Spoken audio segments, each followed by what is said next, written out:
Well, hello everybody. Welcome again to another international conference call, CPD and Business Building.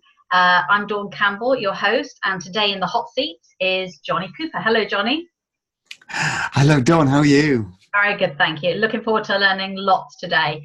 So if I could just ask all our listeners just to mute themselves during Jonny's presentation. There'll be an opportunity at the end for Q&A. This will just protect the quality of the recording for all those people who can't make it or join later. So just very quickly then, Jonny and I were just chatting. I know he's a published author and he's a piano player and loves jazz. Not my favourite genre, but each to their own. He's also an international racing driver. So I knew just by the look of him and his funky hairdo and glasses, he had a checkered past. So as I'm learning about Jonny, you will too. But the key thing is he's a business coach. And I tend to think of him as the marketing guru, but he hates marketing. So clients, businesses are transformed when they work with Jonny's no-nonsense approach to online marketing. And as we all want to mirror excellence, we need to meet people who have actually walked the walk and got those 6- or 8-figure businesses. That's key. So buckle up and let's hear about Jonny's blueprint for success. So over to you, Jonny, please. Well, thanks for that glowing intro, Dawn. I hope I can live up to it. I'm sure you will. Yeah, my business is now very, very simple, and I have one clear goal, one clear client avatar that I work with, and I have one signature program which I deliver to that client avatar. I think those 3 areas of clarity are what makes night and day difference if you have a coaching or therapy business. So I've avoided, hopefully, the vagueness virus, which I see afflicting many otherwise talented coaches and therapists. And what I mean by that is not being clear on what it is you actually do and who you actually work with. And just to put that into simple context to get us started, when I'm working with a client, I would like to work up a very simple sentence, which describes what I call their XYZ. And the sentence goes like this: I help X to do Y so that they can Z. So those are the blanks, the XYZ. So my sentence is, I help coaches and therapists, that's my X, to find more of their ideal clients more easily without paid advertising, that's my Y, so that they can build a thriving practice and live a life of freedom and abundance. So that's my Z, if you like. And if we can get to that point as coaches or therapists, then we've got a much easier path ahead of us then.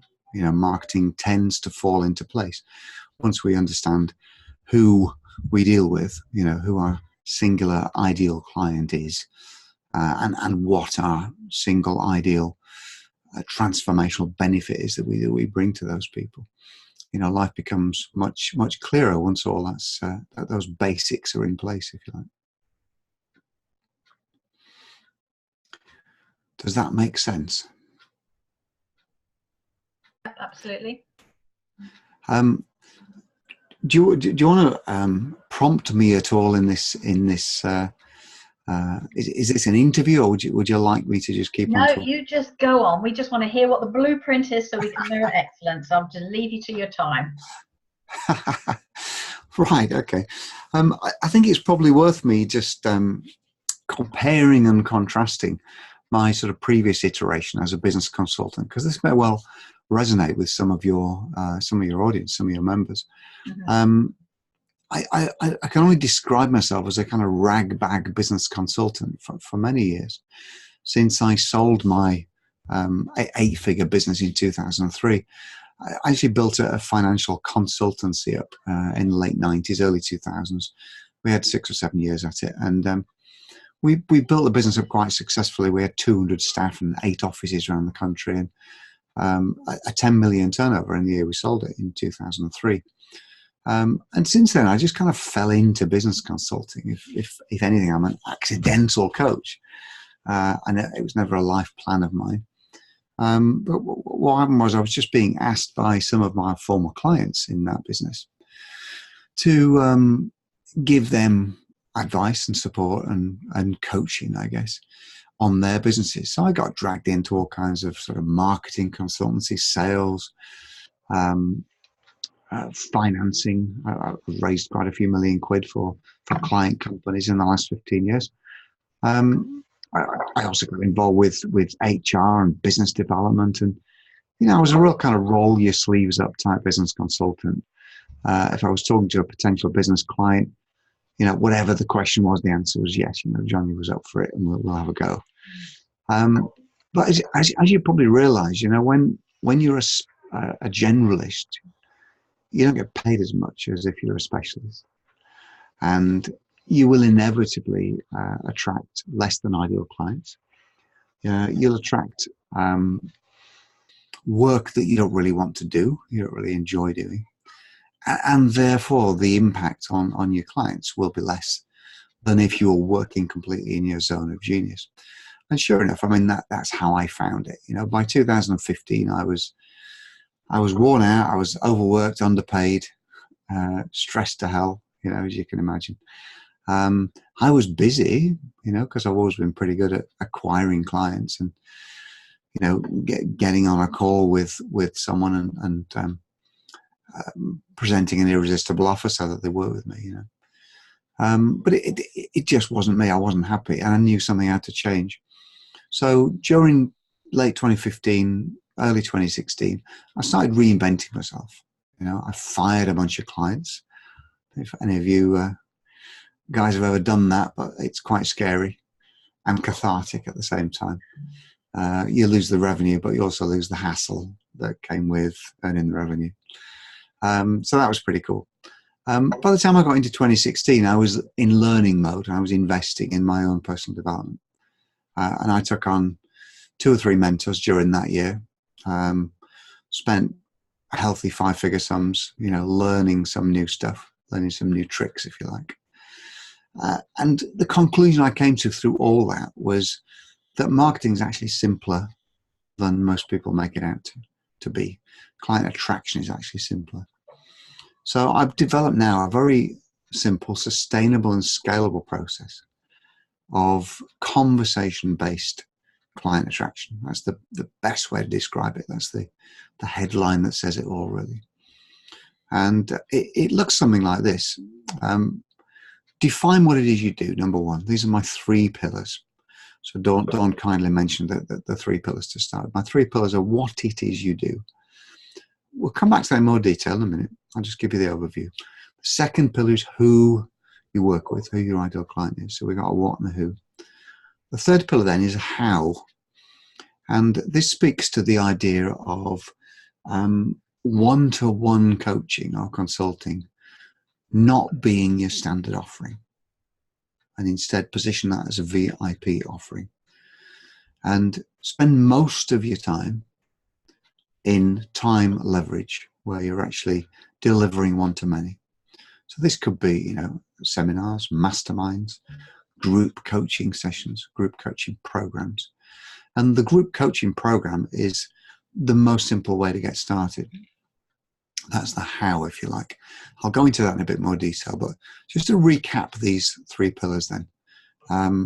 What you do, who it's for, and how you deliver it. Really, really simple, that. Really 3 simple categories. So starting with the what, a lot of coaches really have trouble verbalizing this. And I see life coaches in particular having a harder time with it than business coaches. And I think, there's a simple reason for that, isn't there? If you're a business coach, you can go out to the world and say, I'm going to make you some more money. If you want a tag,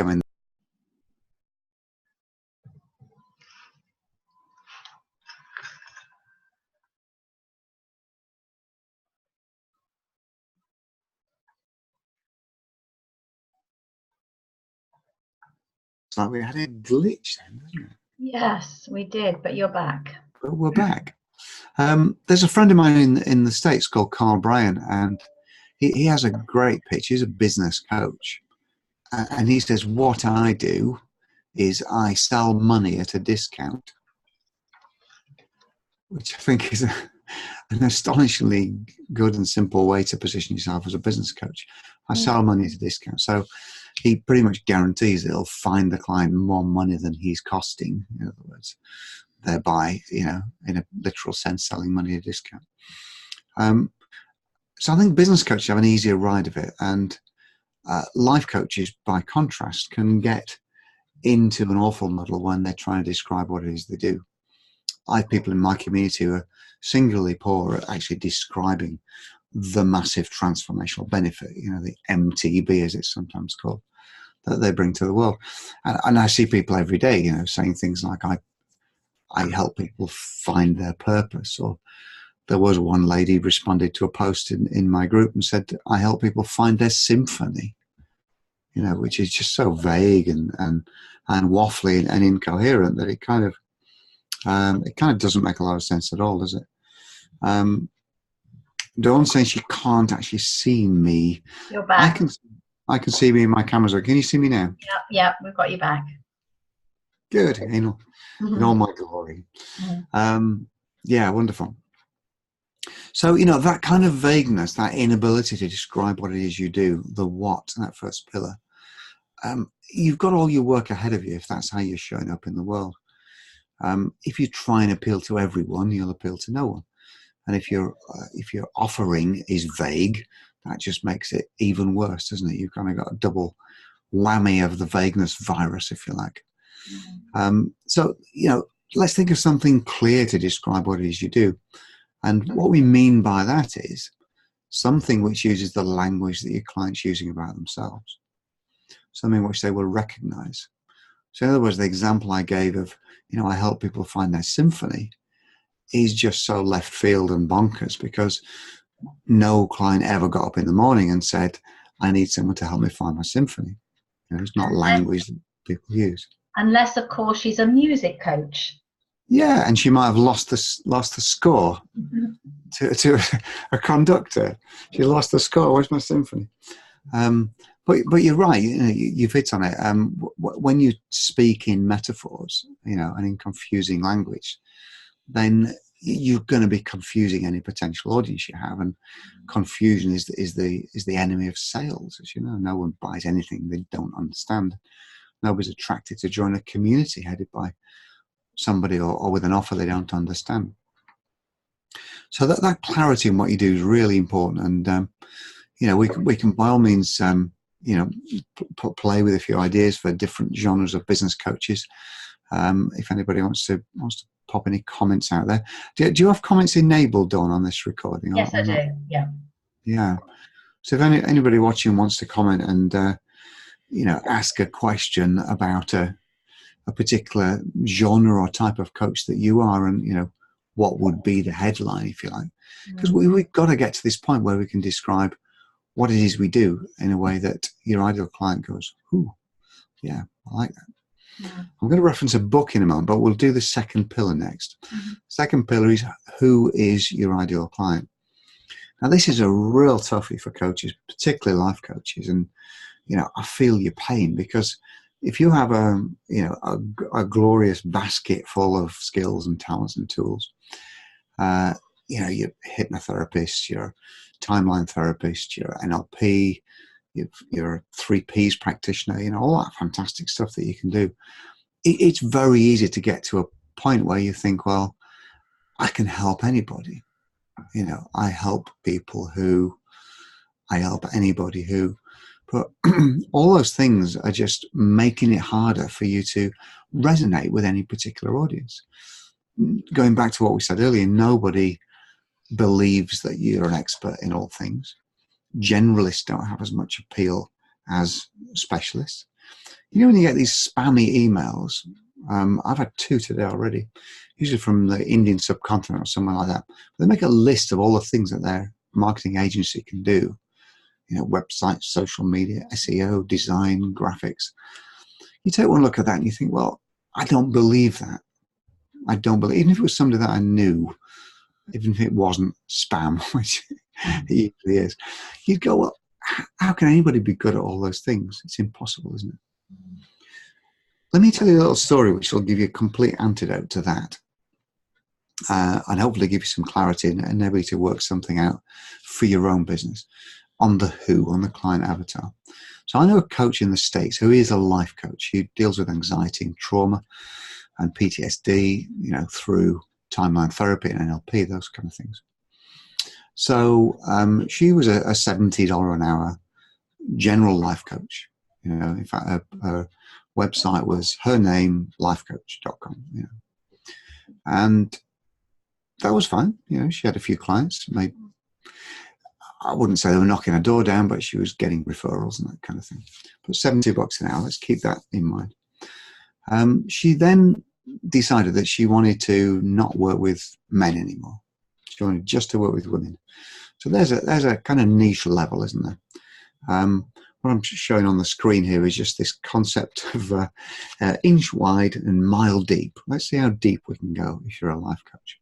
She started working with purely women, so eliminating half the world.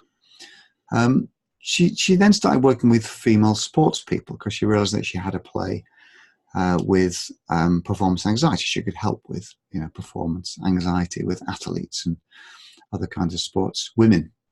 And she did quite well, got a bit of a reputation. But then everything changed for her when she inadvertently dug another level deeper.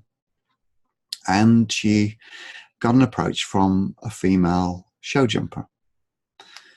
And she realized in working with this lady that not only could she help with performance anxiety, but female show jumpers have another level of anxiety and issues altogether, in that they're actually scared of falling off, basically.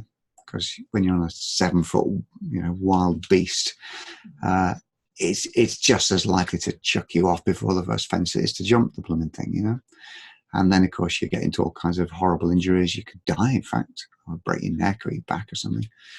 And she realized that show jumpers have this in the back of their mind. And it just holds them back a wee bit if that fear is at the front of mind instead of back of the mind, you see. So she spent a bit of time with this woman, got recommended to another female show jumper. And fast forward 6 months, she's the #1 performance anxiety coach for female show jumpers in the United States. And she's on $500 an hour instead of $70 an hour.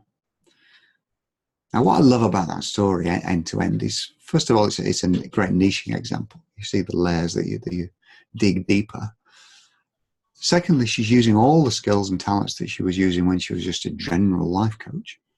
So she hasn't had to abandon anything that she does. She's still doing all the same stuff.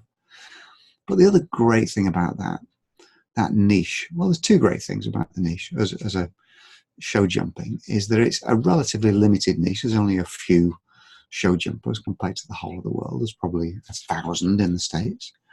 But hey, 1,000 clients is enough, isn't it, to keep a sustainable business.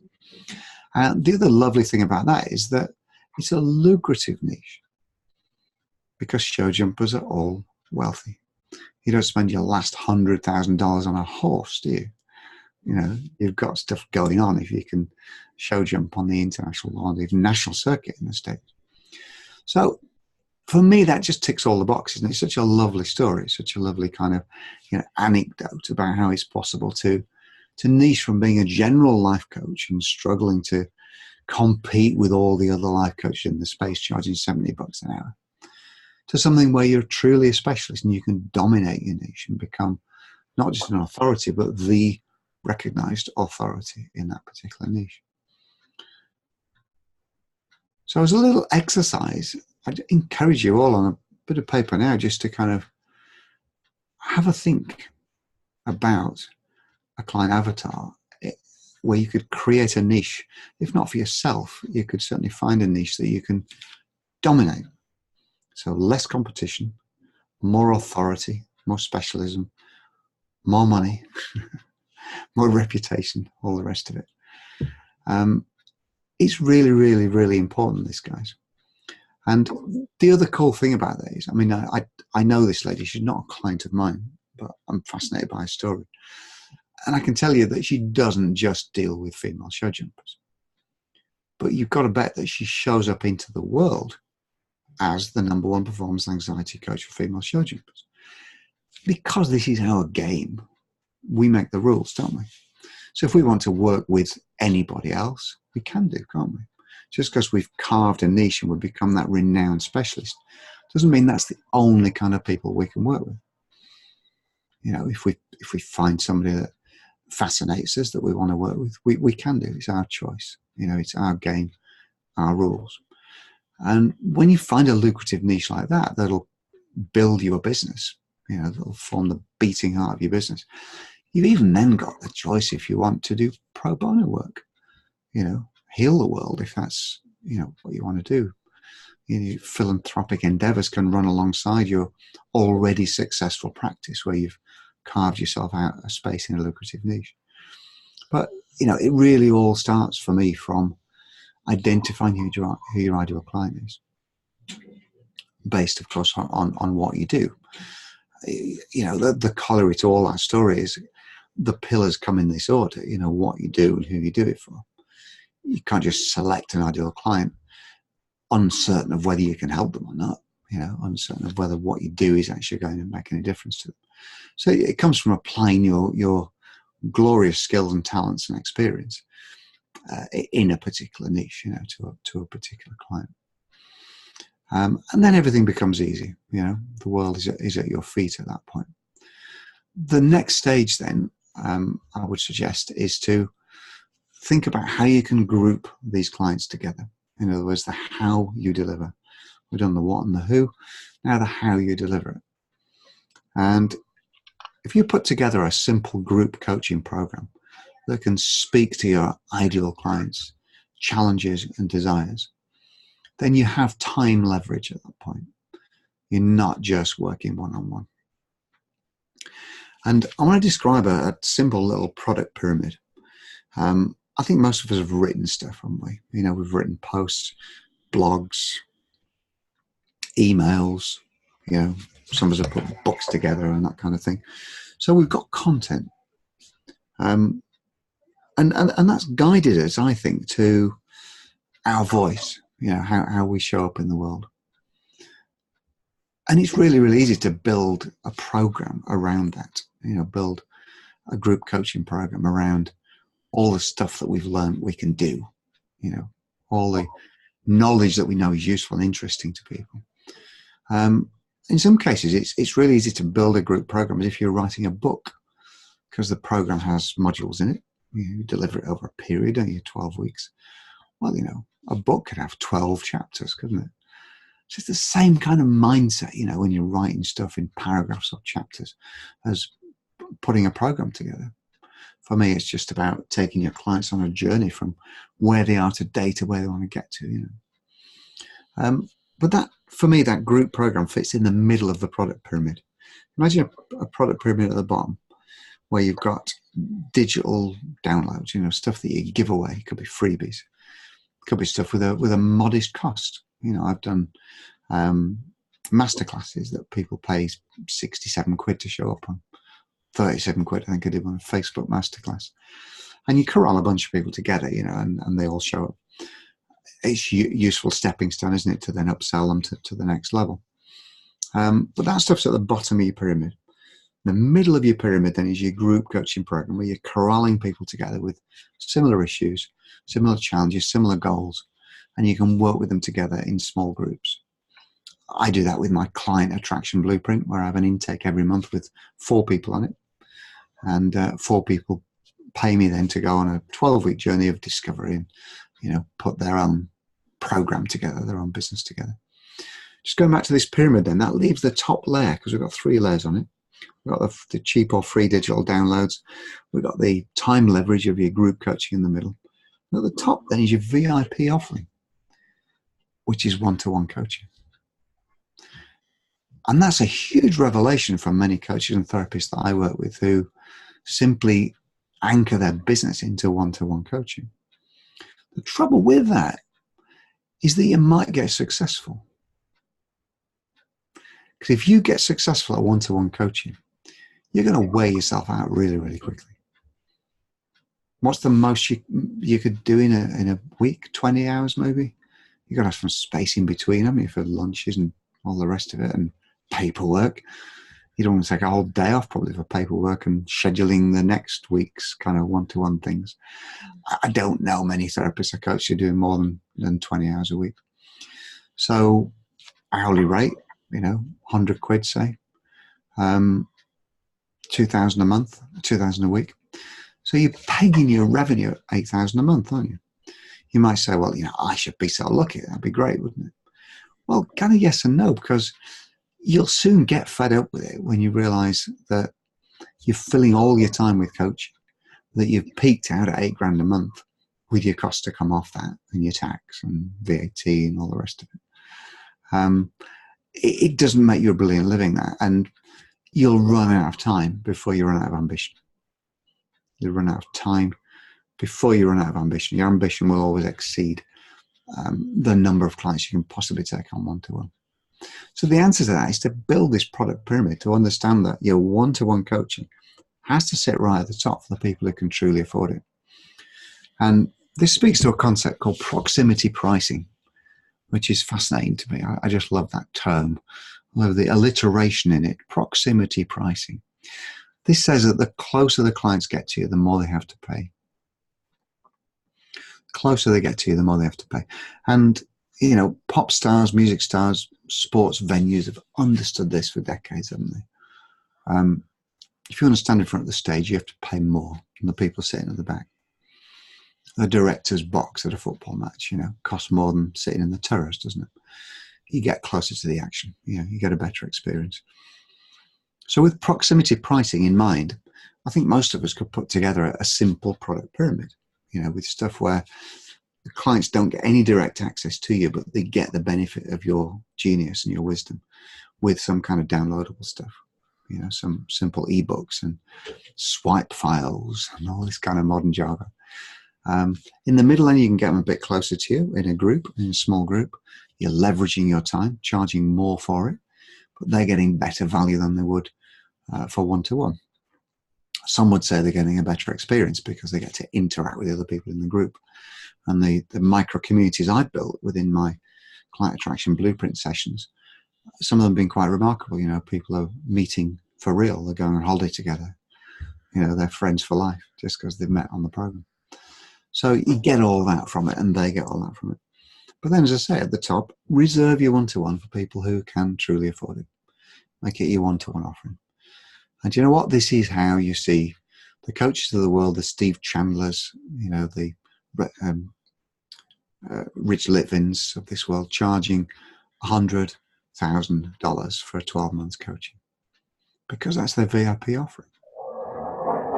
They've already got an audience. Something roaring in the background there. It's like a helicopter coming into land. Sorry, French pilot. Oh, is it? Right, okay.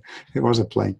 Yeah, so you've got this you've got this product pyramid, and to be able to command those kind of enormous sums of money for your one-to-one coaching, you build up social proof with your group coaching. So you get lots and lots of clients who are working with you at a lower level with your time leverage, at a lower cost and a cheaper cost than if they'd booked you one-on-one.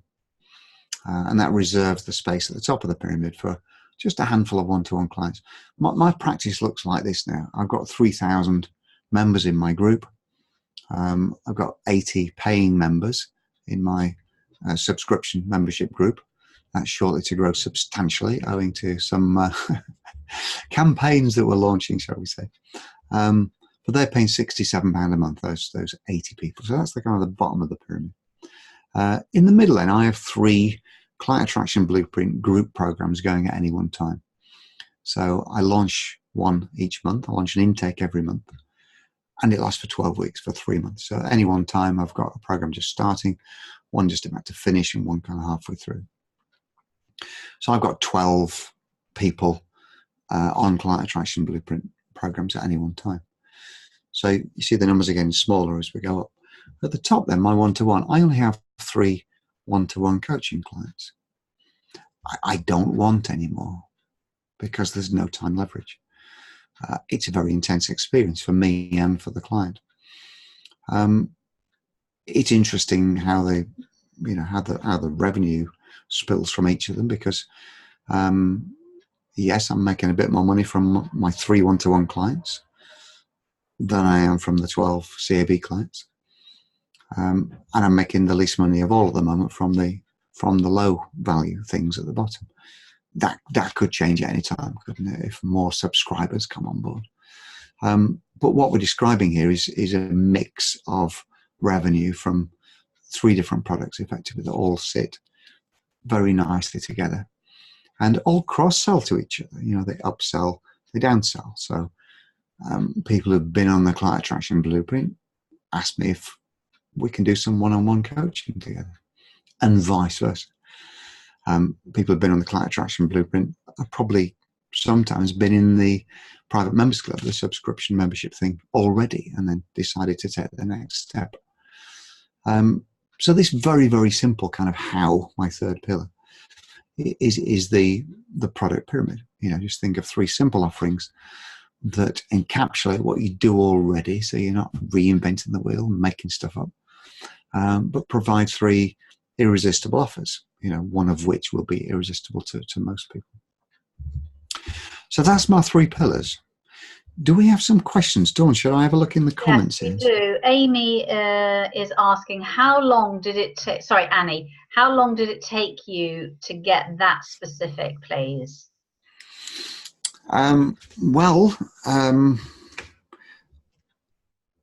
There's 2 answers, I guess. On one level, it's taken me a lifetime, because I've only come to these revelations in 2017, really, and started implementing in my business at the start of last year. But I think the answer that'd be more useful for you at this stage, Amy, and thank you, is not long at all. Because once you understand the concept, you can very quickly define what it is you do. I mean, we all actually know what we do. We're just not so good at elucidating it sometimes and putting it out in the world, And this is what I teach people on my program, really, how to find that thing. Sometimes it's a subtractive approach, peeling the layers off the onion, if you like, to get to the little hard core of it that is actually what it is you're doing. It's not always what you think you're doing, And to be useful, to define what it is you do, to be useful, it has to be in the client's own words, it has to resonate with them. I used to go to networking meetings. People would say, "What do you do, Jonny?" I'd say, "Well, I'm a business coach." And without a word of a lie, one guy actually said to me, "Oh, that sounds boring. That sounds boring." And I thought, what? This is me. It's my whole life. It's in tatters. Now he said that. But, just got me thinking, if he's bold enough to say that, maybe most people are thinking that anyway. Because what people actually mean, Amy, when they say, "What do you do?" they actually mean, "What can you do for me?" Is it worth the next 20 seconds of my life talking to you? What's in it for me if I do that? So you better be on point when you say, "What do you do?" So, the revelation, the transformation in my answer to that question now is, well, I help coaches and therapists to find more of their ideal clients more easily without paid advertising. And if it's a coach or therapist that's asked that question, they'll go, "I need to talk to you, Jonny, because I'm struggling with that." So you see, it doesn't take a long time to do this, Amy. And if you're asking about how long it takes to find your client avatar, well, that doesn't have to take long either, because you probably already know. You just ignored the signs. So if you've been doing this for a while, you will already have worked with somebody who meets, for me, the 3 criteria of an ideal client. One is you enjoyed working with them. Number 2 is they got a massive transformational benefit from working with you. So they enjoyed it too, in other words. And number 3 is that they could afford to pay you. That they've paid you handsomely. Now, with those 3 things in place, you've pretty much got an ideal client avatar. So maybe just look in your back catalogue. I mean, the other thing I would add to that, I mean, that's a neat little 3-legged stool. But if you want to add a 4th leg just to give it more stability, it's about how visible are these people? So this comes down to how you define them, you see, the visibly identifiable characteristics. So in other words, it's less helpful just to say, I work with women who are a bit stuck, children have flown the nest, they're feeling less valued, they want to find out their worth in the world, they want to build a second career, that kind of thing. That might sound good because there's a lot of those people, but how do you find them? How do you identify them? What do they carry a flag that says that's who they are? A coach of mine came up with a great question. He said, Jonny, if your ideal client was standing in front of me in the line at Starbucks, how would I recognize him? And that's a really interesting way to look at it, isn't it? And not literally Starbucks, but in the virtual world. If they were hanging out in my group, how would I know they were ideal for you? If they're on LinkedIn, how would I know they were my ideal client? And how would they be able to find me? So that speaks to another nuance, doesn't it, with your ideal client avatar. Find something about them that makes them visible. So you've got a chance, like a sheepdog, you've got a chance of corralling them all into one place so you can address them, So that example I gave, of a woman's feeling worthless, looking to find her feet in the world, that kind of thing. It would be helpful if she was already working, wouldn't it? If she already had a job.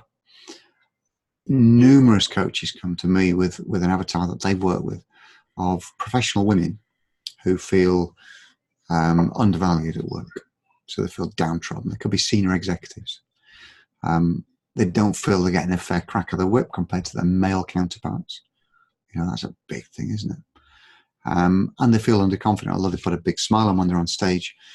There's a healthy dose of imposter syndrome. Those sort of people are quite easy to find, aren't they? Because if you go on LinkedIn and search CEO, CTO, just for example, CMO, any of these C-level things, then some of those will be females. And you can add those people to your network and then start showing up in front of them, through your posts and by how you've structured your profile, that kind of thing. So it helps, doesn't it, if your client avatar is findable and discoverable. But I'll tell you something, Amy, to answer your question, you can do that in a week if you work with me. Annie goes on to say... Sorry, I was calling you Amy without my glasses on. Sorry, Annie. Yeah. Yes, Annie. That was my fault. I misled you the first time.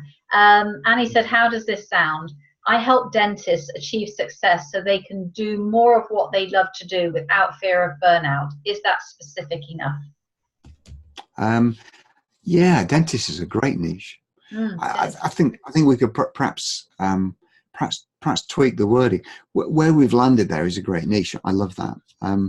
I have a supplier, actually, by his team member. He's a guy who does my bot engineering, if that means anything to you. On the Facebook page, you can get these autoresponders that reply to you from the page. Well, it's a bot that sits behind that, and there's quite a bit of techie stuff behind that. So my chap charged me £500 to set up my bot. I'm not his ideal client. I came to him through a recommendation and found him and persuaded him to work with me. But he works with dentists. And he sets up messenger bots for dentists. And what he's noticed, why that's a great client for him, is that dentists are all very, very busy. So they don't have time to mess around talking to potential patients. So they employ somebody. It's usually someone on the front desk. When you go into your dentist and you've got an appointment, you'll probably be standing there for 3 or 4 minutes while they finish up on a phone call.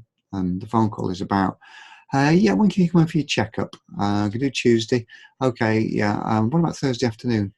Oh, no, we can't do Friday. It goes on for 5 minutes, this trying to negotiate with the patient to find a time. So what my chap does, he sets up a messenger bot. So the dentist gets all their patients who are on Facebook into the messenger bot sequence. And then every 6 months, the bot automatically sends them a message to say, book your next appointment. Drop down calendar, done. No human interaction at all. Save the dentist 30 grand a year on the person sitting on the front desk. So he charges, where he charged me £500 to set up my bot, he charges £2,500 to the dentist. Because like show jumpers. You don't see a poor dentist. Dentists are all making money. And therefore the value of the service to them is higher because it saves them time and means they can make even more money. So I'll endorse that as a niche, definitely. I think we need to be more prescriptive about what we think their challenges are. Are they all afraid of burnout right now? Maybe they are. But we can definitely play with that, Annie. You're onto something there. Even if you broadened it to medical professionals, so you were working with dentists, but maybe chiropractors too, and foot care specialists, and other people in private practice, like that kind of thing. Definitely something to talk about. Yeah, thanks for that.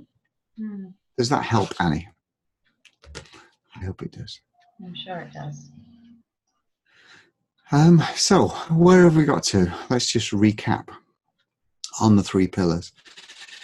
It's my mission, actually, my passion, not to say, to change the world of coaching so that the average coaching income moves up from, just either minimum wage or certainly, average earnings.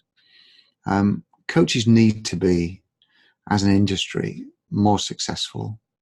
They need to be earning more, impacting more people, because that's what you get paid for, isn't it? Impact is what you get paid for, client results. Impact comes from reach. Impact comes from numbers. It comes from being visible to your clients. And it comes from your clients being visible to you, so you can corral them together and address them, en masse. So my passion, I've put a number on this. In fact, my mission for 2025 is to impact the lives of 1 million coaches, therapists, and trainers by 2025. So that's what I'm going to do. And the numbers are there, starting to build already. I'm not at 1 million by any means, but I'm determined to. And what is going to do this is by helping coaches overcome the vagueness virus, to stop talking in generalities and be specific about what it is you do. Find your what, find your who, and find your how you're going to deliver it, and build this simple kind of product pyramid that serves your ideal client at whatever stage they're at. And with a 3-tier product pyramid like that, you'll always be able to offer something to them, whatever stage they're at, whatever their financial wherewithal is, whatever their needs are. So, as you go higher up the pyramid, you're working with people who are more successful, got more money, and perhaps want a higher level approach. So how much do you rely on IT, Jonny, to, because it sounds like it's all very automated, to achieve this stuff going out to different people at different times? Yeah, that's a really good question. And I think probably hidden behind that is, how long does it take to do all this? How long do you spend on it? I think when you're starting out, the simple, easy way to get your business really rolling is just to build a group coaching program, and then spot people on social media who look like an ideal client for that, look like your next ideal client, and just start a conversation with them. So there's some very basic automation. I mean, one thing that I couldn't live without now is a calendar scheduling tool. Whether you use Calendly or Acuity is another one. I use a product called You Can Book Me, youcanbook.me. And it's just so effective because you find yourself in a conversation with someone who looks like your next ideal client. What do you do next? Well, you need to be face-to-face with them on a Zoom call. I've eliminated Skype from my vocabulary, like most of you. So you need to get them on a Zoom call. At the point where you're talking to them in a direct message, either on LinkedIn or Facebook. So you don't want to get into that, as we described earlier, that dentist-like negotiation of how about Thursday afternoon or 2:30 Friday. Just send them a link to your calendar and let them book it. And, 50% of the people that you send that link to, in my world, book an appointment straight away. The rest you might need to nudge, did you book the appointment yet? That kind of thing. But that's a simple bit of automation that changes your whole world, really. Because you get appointments booked rather than chasing people around the houses to try and find a time. I think probably in terms of automation, you can get away with just that to get started. In terms of social media presence, which isn't automation, that's where you show up and you're active. Building a Facebook group is what's got my business rolling. What got me to 6 figures in 9 months, from having a Facebook group where it invited people who look like my next ideal clients. So my group is now full of coaches and therapists and trainers and consultants. I don't let anybody else in the group. So when I talk, it's only those people watching and listening. And they know that the other people in the group are like them too, So the point you'll get to very, very quickly, I said I was going to show you a book that's having a huge impact on me this month. I'm reading this. Seth Godin, This Is Marketing.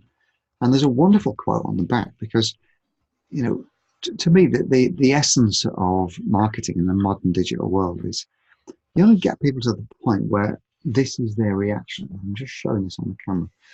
It says, people like us do things like this. People like us do things like this. And I know that people in my group now, they joined thinking, well, people like me do join this group. People like me do join this group. And now they're in the group, they're engaging, they're commenting, they're talking to me. Some of them are asking me how they can work with me. And that's all on the basis that they feel that they're in a community of their peers. People like them are all around them on the same journey. They ask questions, they talk about their challenges, they boast about their wins. They ask for sympathy on their failures, But it's a community of people who are on the same journey together.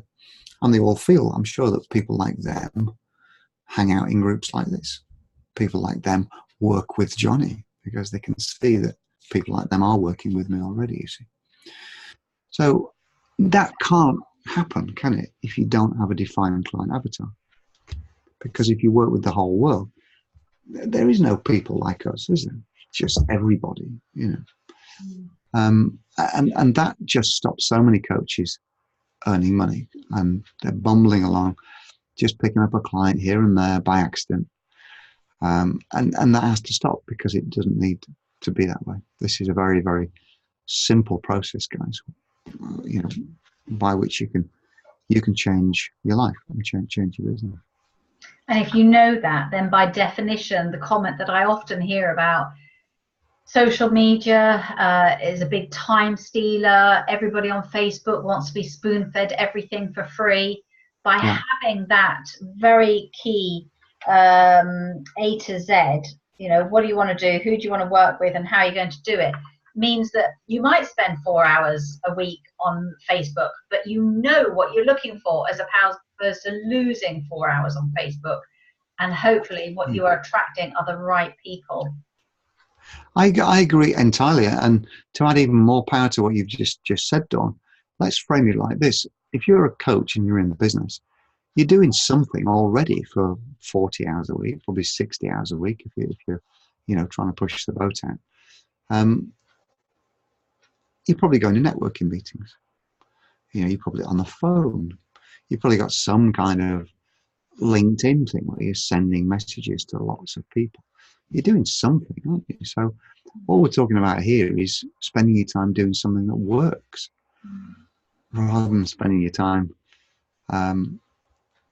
doing tough stuff, going to networking meetings, for example, isn't in this very simple program that I put together for you, because everybody's trying to sell themselves at a networking meeting. I've looked around a room at the last networking meeting I went to, last year. And I thought, these people are all in selling mode. Nobody's in buying mode. Yeah, the compulsive networkers and event attenders. And I know that because I used to be in the UK and went to Chamber of Commerce, Business at Link, Women Who Love Generation Small Businesses, blah, blah, blah, blah. Now I'm living in France and I'm an expat and I've lost all that access. Yeah. Actually do a lot more business because That's better, isn't it? Yeah. yeah, logistically, you've got so much more time 100%. and Yeah. much You know, focus. spend your time doing something useful, you know. Mm. And if it takes, I mean, full disclosure, I've got Facebook open now. I'm not on Facebook. I'm talking to you guys. But I'm accessible on Facebook. And I guess in terms of actually typing something into Facebook, I'm probably spending 2 hours a day, maybe. And is Well, Facebook the platform for you as opposed to LinkedIn or yes. Twitter, or are they all supporting Facebook?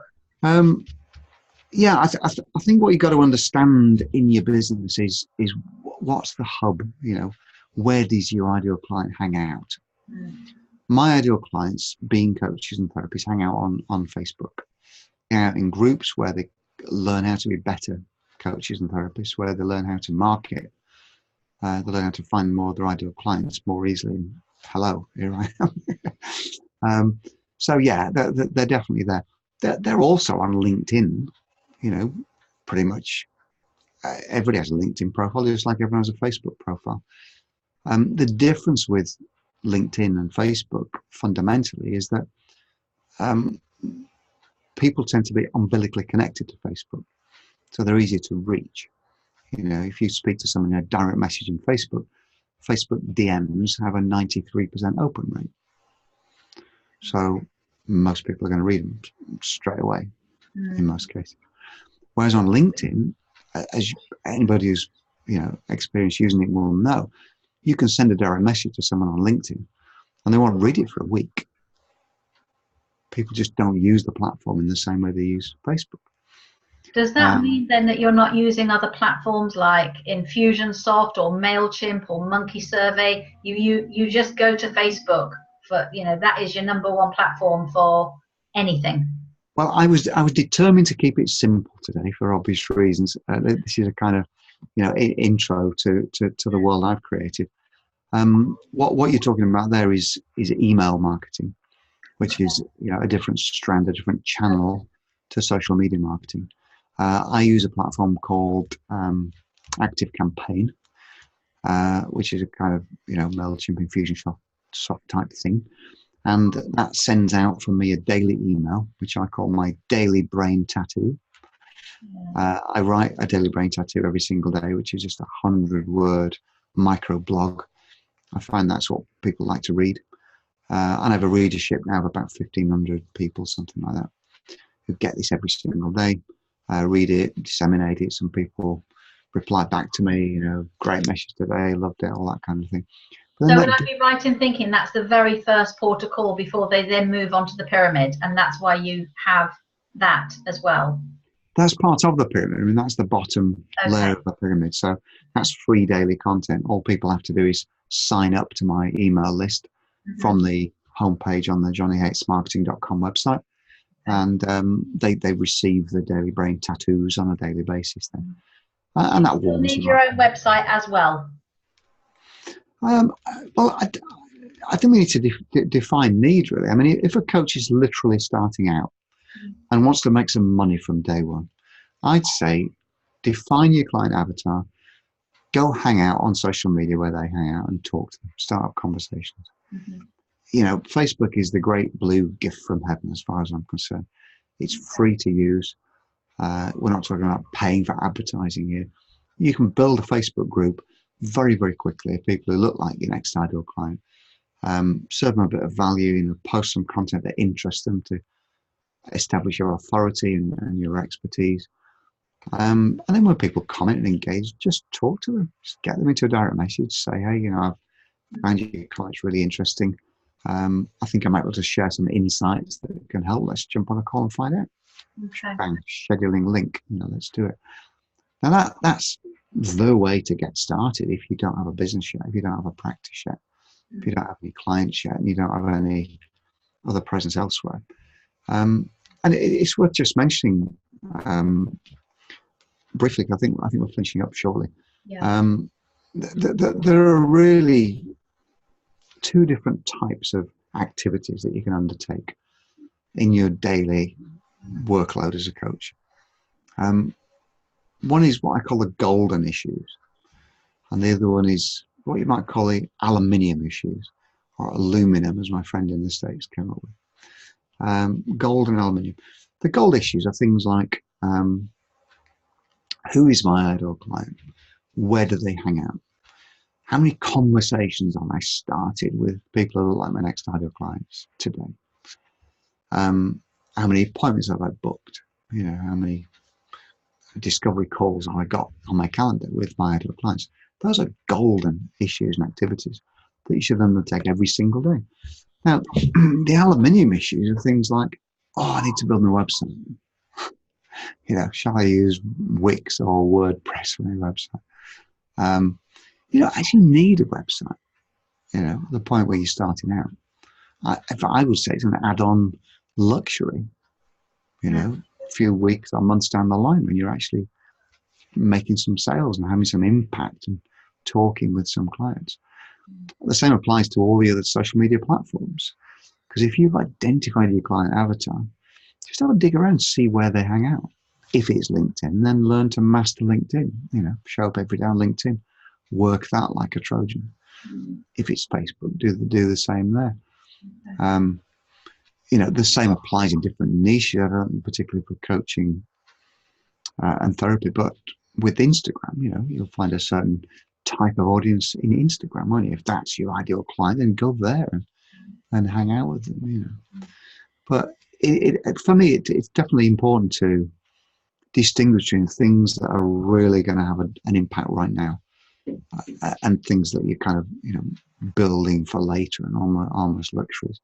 And I've definitely check the website in there, without a doubt, and so much peripheral stuff as well.